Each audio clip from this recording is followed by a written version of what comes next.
नमस्कार. श्री स्वामी समर्थ. 24 ऑक्टोबर 2024ला गुरुपुष्यामृत योग आलेला आहे. दिवाळीच्या 4 दिवस अगोदर गुरुपुष्यामृत योगाचा आपल्या सगळ्यांना लाभ करून घ्यायचा असेल तर या व्हिडिओमध्ये मी तुम्हाला गुरुपुष्यामृत योगाच्या दिवशी आपण काय उपाय करू शकतो याची माहिती सांगणार आहे. हा उपाय केल्यामुळे आपल्याला घरामध्ये पैशाचा ओघ वाढतो किंवा आपल्या कष्टाला नशिबाची साथ मिळते. लक्ष्मी प्राप्ती आपल्या घरामध्ये व्हायला सुरुवात होते. माता लक्ष्मी आपल्या घरामध्ये कायमस्वरूपी वास्तव्य करते. व्हिडिओ संपूर्ण पहा म्हणजे सगळं काही व्यवस्थित समजणार. चला तर मग व्हिडिओला सुरुवात करते. आपण गुरुपुष्यामृत योगाची अगदी थोडक्यात माहिती जाणून घेऊया, जेणेकरून जे कोणी पहिल्यांदा याबद्दलची माहिती ऐकत असतील तर त्यांनासुद्धा समजेल गुरुपुष्यामृत योग म्हणजे नेमकं असतं काय. गुरुपुष्य समायोगे सिद्धयोगा प्रकृताः.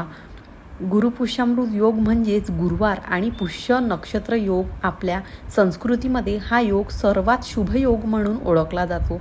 या दिवशी गुरुमंत्र किंवा आपल्या इष्टदेवाचे नामस्मरण करून आध्यात्मिक रीतिरिवाज पार पाडले जातात. या मुहूर्तावरही कार्य केल्यास त्यात लाभ होतो असं म्हटलं जातं. तुम्ही सुद्धा अगदी लहानपणापासून एक शब्द नक्की ऐकला असेल तुमच्या घरच्या लोकांकडून की आज गुरुपुष्यामृतचा योग आहे. गुंजभर का होईना सोनं अवश्य घे. हा दिवस खूप चांगला मानला जातो. पुष्ययोग गुरुवारी किंवा रविवारी असेल तर त्याला खूप जास्त महत्त्व असतं. त्यावेळी त्या योगाला गुरुपुष्यामृत किंवा रविवारी आला तर रविपुष्यामृत योग असं म्हटलं जातं. आपल्याकडे हा योग अक्षय तृतीया, धनत्रयोदशी, दिवाळी या सणांनी एवढा महत्त्वाचा मानतात. गुरुपुष्यामृत योग गुरुवारी ज्या कालावधीमध्ये चंद्रपुष्य नक्षत्रांची काही संबंध नाही तसेच अमृतासुद्धा नाही. 2500 वर्षापूर्वी रोम नगरीमध्ये 7 दिवसांचा बाजार चक्र होते. 1, 2, 3 असे मोजून 7 दिवस झाले की लोक बाजाराला जायचे. या दिवसांचं नाव दिलं तर सोय होईल असं त्यांना उमगलं. त्यावेळी आकाशातील 7 ग्रहांना आधीच नावे दिली गेलेली होती. मग तीच नावं 7 वारांना ठेवली आणि मग ग्रह आणि त्या दिवशी असलेला वार अशी सांगड घातली गेली. मग चंद्र पुष्य नक्षत्रांशी गुरुवार असून असा हा गुरुपुष्यामृत योग आपल्याकडे मुहूर्तांना विलक्षण महत्त्व आहे. म्हणजे बरंच काही आपण शुभ मुहूर्त पाहून करतो. मुहूर्त आपण सर्व शुभ कार्याला सुरुवात म्हणजे शुभारंभ करत असतो. मुहूर्ताची निर्मिती कशी झाली हे पाहणे सुद्धा कुतूहलाचे आहे. ज्योतिषशास्त्रामध्ये एकूण 27 नक्षत्र मानली गेली आहेत. या नक्षत्रामध्ये पुष्य नक्षत्र विशेष शुभ आहे असं मानलं जातं. ऋग्वेदामध्ये पुष्य नक्षत्र शुभमकारी, वृद्धिकारी आणि समृद्धिदायक आहे असं म्हटलं. गुरुवारी पुष्य नक्षत्र आल्यास तो दिवस अत्यंत शुभ मानला जातो. हा दिवस शुभ नक्षत्र आणि शुभ दिवस यांचा संयोग, संतुष्ट आणि पुष्टी देणारे नक्षत्र म्हणजे पुष्य नक्षत्र असं आपल्या ज्योतिषशास्त्रामध्ये मानलं गेलेलं आहे. शुभ नक्षत्र व 7 वारामध्ये गुरुवार शुभ म्हणून त्याच्या संयोगातील गुरुपुष्यामृत योग देखील अत्यंत शुभ, कोणत्याही कार्याला यश देणारा, नशीब बदलणारा, इच्छित फल प्राप्ती करून देणारा गुरुपुष्यामृत योग हे असं म्हटलं जातं. गुरुग्रहाला आपण ज्ञान आणि यशस्वीतेचे प्रतीक मानतो. म्हणून या योगाच्या काळात अनेक महत्त्वाच्या गोष्टी शुभारंभ देखील केला जातो. शुभ कार्य आणि गुरुपुष्यामृत योग यांचा अगदी जवळचा संबंध आहे. या योगावर जप, तप, ध्यान, दान इत्यादी कार्य केली जातात. तसेच अनेक शुभारंभ जसे शैक्षणिक शुभारंभ, घर बांधणी, सोने खरेदी इत्यादी देखील केले जातात. स्थायी स्थिर नक्षत्र म्हणून पुष्य नक्षत्राकडे पाहिले जाते. म्हणून या योगात केलेले सर्वच व्यवहार स्थिर सौख्य देणारे असतात. सोने हा अतिशय मौल्यवान धातू. आपण या धातूला अधिक महत्त्व देतो. पूर्वापार एक बिनधोक आणि हक्काची गुंतवणूक म्हणून आपण सोन्याकडे बघतो. गुरुपुष्यामृत योगावर केलेली सोने खरेदी कधीही वाया जात नाही. त्यामध्ये उत्तरोत्तर वाढ होत राहते असं म्हणतात. पण आज थोडं का होईना सोनं घ्यायचं म्हटलं तर भरपूर महागाई आहे. सोन्याचे भाव तर गगनाला भेटले आहेत. पण तुमची परिस्थिती चांगली असेल आणि तुम्ही सोनं या महागाईमध्ये सुद्धा घेऊ शकत असाल तर हरकत नाही. मात्र ज्यांना सोनं खरेदी करणं शक्य नाही आहे किंवा मग आपण त्याऐवजी दुसरा काही चांगला उपाय करू शकतो का असं वाटत असेल तर मी तुम्हाला तो उपाय आता सांगते. सर्वात पहिल्यांदा आपण गुरुपुष्यामृत योगाची वेळ जाणून घेऊया. ती अत्यंत महत्त्वाची आहे. जाणून घेणे. गुरुपुष्यामृत योग सकाळी 6:38 सुरू होणार आहे आणि शुक्रवारी सकाळीसुद्धा 6:38 तो संपणार आहे.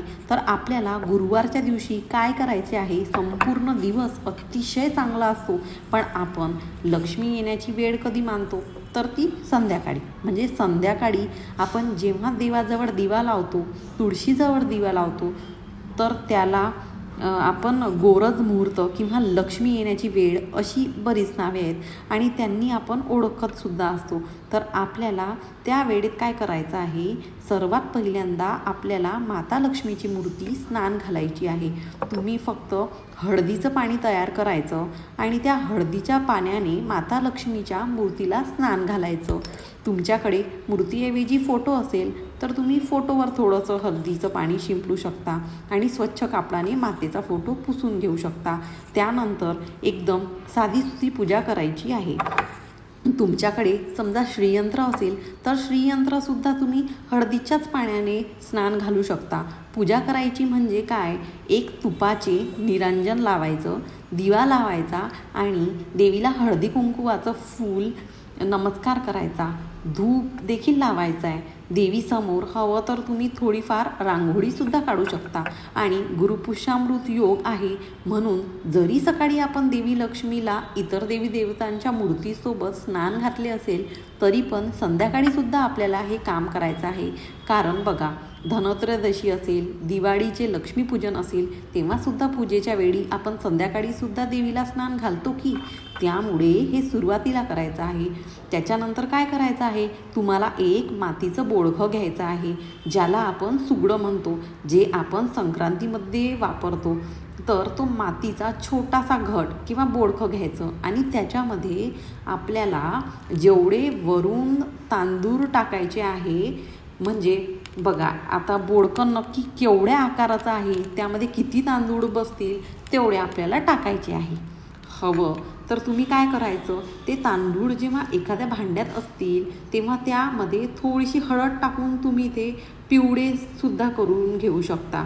किंवा मग तसंही आपण हळकुंडसुद्धा ठेवत आहोत, मग ते तांदूळाला पिवळे होतील. त्यामुळे पिवळे केले पाहिजे असं काही नाही, पण मग तांदूळाला सुरुवात टाकायची. त्याच्यानंतर त्या तांदूळामध्ये आपल्याला एक लेकूरवाळं हळकुंड टाकायचं आहे आणि त्याच्यानंतर आपल्याला या तांदळामध्ये 10 रुपये, 1 नाणं आणि 1 रुपयाचं 1 नाणं अशा पद्धतीने रुपये ठेवायचे आहे. समजा तुमच्याकडे 10 रुपयाचं नाणं नसेल तर मग तुम्ही 1 रुपयाचं नाणं, 10 नाणी असं परत वरून 1 रुपया म्हणजे अशी 1 रुपयाची 11 नाणी त्या तांदूळामध्ये रुजू ठेवायचे आहे. अजून तुम्हाला त्याच्यामध्ये काय टाकायचं आहे? तर तुम्हाला त्याच्यात थोडंसं अत्तर टाकायचं आहे, जे सुगंधित अत्तर, जसं की हिना अत्तर, यालासुद्धा खूप महत्त्व आहे. किंवा तुम्ही देवपूजेमध्ये देवांना लावण्यासाठी काही अत्तर आणलेलं असेल तर ते सुद्धा त्याच्यामध्ये टाकू शकता. आणि नसेल तुमच्याकडे तर तुम्ही फक्त हळकुंड, त्याच्याबरोबर तांदूळ आणि 11 रुपयाची नाणी म्हणजे या 3च वस्तू टाकल्या तरी पण चालेल. आता या वस्तूंचं नेमकं महत्त्व काय आहे ते मी तुम्हाला सांगते. आणि याच वस्तू का टाकायच्या बघा. तांदळाचं महत्त्व हे आहे की तांदळाला संपूर्ण अन्न मानतो आणि देवपूजा मध्ये सुद्धा अखंड तांदूळाचा वापर होतो. समजा आपण नुसती पोळीच केली तर आपलं पोट भरेल का? आपल्याला असं वाटेल की भाजी पाहिजे होती, याच्याबरोबर चटणी पाहिजे होती, काही का होईना पाहिजे होतं. म्हणजे काय, तिथे आपण बनवले पोळी भाकरी ही अर्धच अन्न आहे असं आपण म्हणतो. तसं पण भात बनवला तरी पण आपण तो खाऊन आपलं पोट व्यवस्थितपणे भरू शकतो. किंवा भाताचे आपण अनेक प्रकार करतो किंवा त्यापासून आपण खीर बनवतो, तरी पण तेवढी खाऊनसुद्धा आपलं पोट भरू शकतं. म्हणून तांदूळाला पूर्ण अन्न म्हणतात. तर एक गोष्ट असल्यामुळे तांदळाचा समावेश आपल्याला या बोडख्यामध्ये करायचा आहे किंवा लक्ष्मीप्राप्ती या उपायामध्ये करायचा आहे. दुसरी गोष्ट आहे हळकुंड. तर हळकुंडाला वंशवृद्धीचं प्रतीक मानलं जातं. तिथे सुद्धा काय शब्द येतो? वृद्धी. वृद्धी म्हणजे काय? वाढ. त्यामुळे लेकूरवाळा हळकुंड हळकुंड घेत असताना त्याला फाटे फुटले असले पाहिजे. आणि पैसे म्हणजे काय, एक प्रकारे पैशाचा संबंध माता लक्ष्मीशी येतो आणि लक्ष्मीकारक वस्तू म्हणून आपण त्याच्यामध्ये 1 रुपयाचं 11 नाणी टाका आहोत. 11 ही एक शुभ संख्या मानली जाते. त्यामुळे हे 11 रुपये किंवा 11 या संख्येचं महत्त्व मी तुम्हाला सांगितले. पूर्वीच्या काळी हा उपाय करताना 1 रुपयाची नाणी तर तेव्हा नव्हती, पण त्याऐवजी कवडीचा वापर व्हायचा. म्हणजे कवडीसुद्धा पैशाच्या स्वरूपात देवाणघेवाण करण्यासाठी किंवा चलन स्वरूपात वापरली जायची. तर इथे आपण पैसे असतात म्हणून 1 रुपयाची 11 नाणी टाकत आहोत. आणि अत्तर टाकण्याचे कारण हे आहे की अत्तर म्हणजे एक सुगंधित आहे आणि सुगंधामुळे माता लक्ष्मी आपल्याकडे आकर्षित होते किंवा प्रसन्न होते. त्यामुळे अत्तर वापरताना सुद्धा तुमच्याकडे हिना अत्तर असेल किंवा देवपूजेसाठी लागणारं अत्तर घ्या.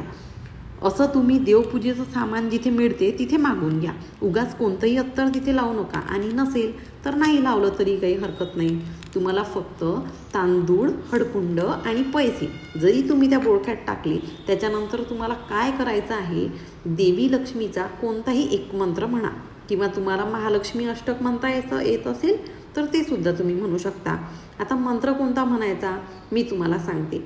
या देवी सर्वभूतेषु लक्ष्मी रूपेण संस्थिता नमस्तस्ये नमस्तस्ये नमो नमः. किंवा सर्व मंगल मांगल्ये शिवे सर्वार्थ साधिके शरण्ये त्र्यंबके गौरी नारायणी नमोस्तुते. अजून एक ओळीतला मंत्र ओम श्री महालक्ष्मी देवे नमः.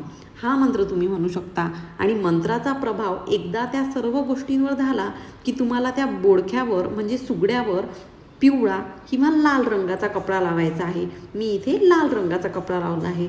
आणि एक छोटीशी दोरी घेऊन त्या कपड्यांचे त्याला आपल्याला गाठ मारायची आहे. म्हणजे कपडा वरून लावायचा आहे. एका प्रकारे आपण त्या सगळ्या गोष्टी बोडक्यामध्ये झाकून टाकत आहोत अशा पद्धतीने.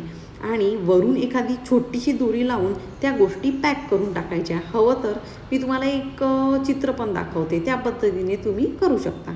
आणि नंतर हे सगळं भरलेलं जे काही बोडखं आहे म्हणजे सुगडं आहे, ज्यात आपण सगळ्या गोष्टी पॅक केलेले आहे, ते बोडकं किंवा सुगडं तो आपल्याला उचलायचा आहे आणि आपल्या घराच्या नैऋत्य दिशेमध्ये ते ठेवायचं आहे रात्रभरासाठी. म्हणजे फक्त सकाळी 6:30 किंवा 6:38 होण्याची वाट आपल्याला पाहायची आहे. तोपर्यंत घराच्या नैऋत्य कोपऱ्यामध्ये आपल्याला हा घट ठेवायचा आहे. हे नैऋत्य दिशा का, तर नैऋत्य दिशा स्थिरतेचं प्रतीक मानलं जाते. आणि नैऋत्य दिशेला समजा आपल्या घरात पैशाची तिजोरी जरी आपण ठेवली तरी पण त्यामध्ये लक्ष्मीचा ओघ हा हळूहळू वाढत जातो. बाकी दिशात म्हटलं तर काही दिशात महत्त्व आहे, त्या दिशेला आपण चुकून सुद्धा तिजोरी ठेवली तर आपले पैसे वाया जातात, तिथे अजिबात ते वाढत नाहीत. त्यामुळे नैऋत्य दिशा ही स्थिरतेचं प्रतीक असल्यामुळे आणि पुष्य नक्षत्र हे सुद्धा स्थिरतेचं प्रतीक असल्यामुळे पुष्यामृत योग हा त्यासाठी महत्त्वाचा आहे. हा उपाय त्यामुळे आपण हा उपाय करायचा आहे. तुम्ही रात्रभरासाठी नैऋत्य कोपऱ्यामध्ये ह्या सगळ्या गोष्टींनी भरलेला आणि झाकलेला हा घट तिथे ठेवून द्या. त्याच्यानंतर सकाळी शुक्रवारी लवकर उठायचं आहे, आंघोळ वगैरे करायची आणि तो घट तुम्हाला उचलून तुमच्या तिजोरीमध्ये ठेवून द्यायचा आहे. जोपर्यंत पुढचं गुरुपुष्यामृत योग येत नाही तोपर्यंत तुम्ही तो घट अजिबात उघडून पाहायचा नाही. जेव्हा पुढचा गुरुपुष्यामृत योग येईल तेव्हा तुम्ही तो घट उघडायचा. त्यात तांदूळ असतील किंवा हळकुंडसुद्धा बरेच वेळा लवकर अळ्या जाळ्या लागतात, तर मग त्या गोष्टी तुम्ही बदला. आणि जी काही 1 रुपयाची नाणी असतात ती तुम्ही स्वच्छ धुवून पुसून पुन्हा या पद्धतीने वापरू शकता. म्हणजे हा उपाय तुम्ही पुढच्या गुरुपुष्यामृत योगापर्यंत कायम करायचा आहे. अशा पद्धतीने वर्षामध्ये जेवढे गुरुपुष्यामृत योग येतात तेव्हा तेव्हा तुम्ही हा उपाय केला. किंवा 6 महिने जरी म्हणजे 6 महिन्यात समजा 2 गुरुपुष्यामृत योग आलंय किंवा एकदाच आला तर तुम्ही एकदा जरी हा उपाय केला तरी पण तुमच्याकडे लक्ष्मी येण्याचे मार्ग हे खुले झालेले असतील. तुमच्याकडे पैशाचा ओघ हा वाढलेला असेल आणि खूप चांगला अनुभव याद्वारे येतो. तुम्ही नक्की या गुरुपुष्यामृत योगाला याचा फायदा करून घ्या, लाभ करून घ्या. दिवाळीच्या अगदी तोंडावर आलेला गुरुपुष्यामृत योग आहे, त्यामुळे प्रत्येकाने याचा वापर करून घ्यावा आणि माता लक्ष्मीच्या कृपेने दिवसामध्ये सर्वांना सगळ्यांना काही चांगलं व्हावं अशीच मी प्रार्थना करते. व्हिडिओ तुम्हाला कसा वाटला मला कमेंट्स करून नक्की सांगा. आवडला असेल तर लाईक करा, उपयोगी वाटला असेल तर जास्तीत जास्त लोकांना पाठवा आणि चॅनलला सबस्क्राईब करा. श्री स्वामी समर्थ.